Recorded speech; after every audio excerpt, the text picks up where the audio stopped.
waxaa jira laba astaamood oo go'aamiya aayaha nolosha shaqsiga.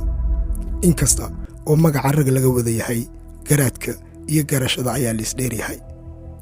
waxaa maragma doonta ah in rag badan oo naftooda mahadiyey iyaguna lagu mahadiyey eebbe kasakow ay guushoodu tahay mid ka timid dadaal hooyo.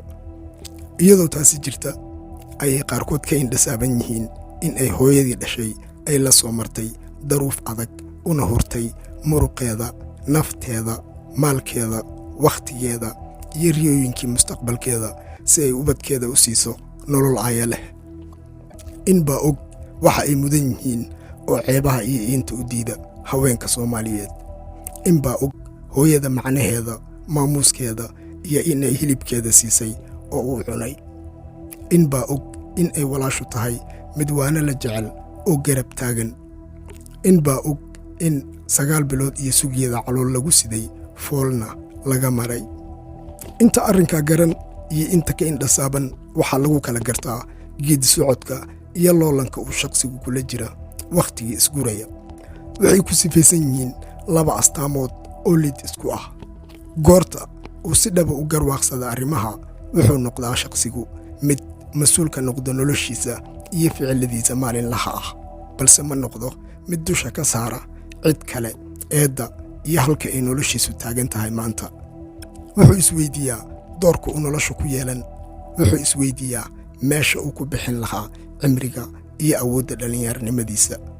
wuxuu isweydiiyaa waxa uu ku jawaabi doono maalinta la weydiiyo meeshii uu ku bixiyey dhallinyaronimadiisii.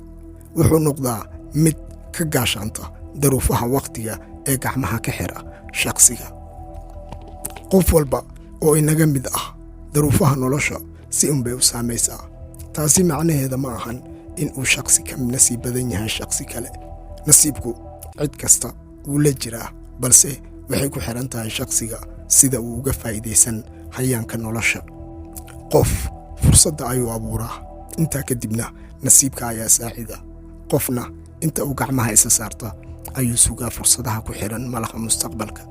intaa kadibna waa dambe ayuu nasiibka ku eedeeyaa halka uu nolosha ka taagan yahay. dib u dhigistu waa tuugga cimriga shaqsiga, kaasoo lumiya ruuxa noloshiisa. noloshu horay ayay u socotay, wayna socon intii loogu talagalay. taasina hawshaada ma aha. adiga waxaa mudan inaad isweydiisa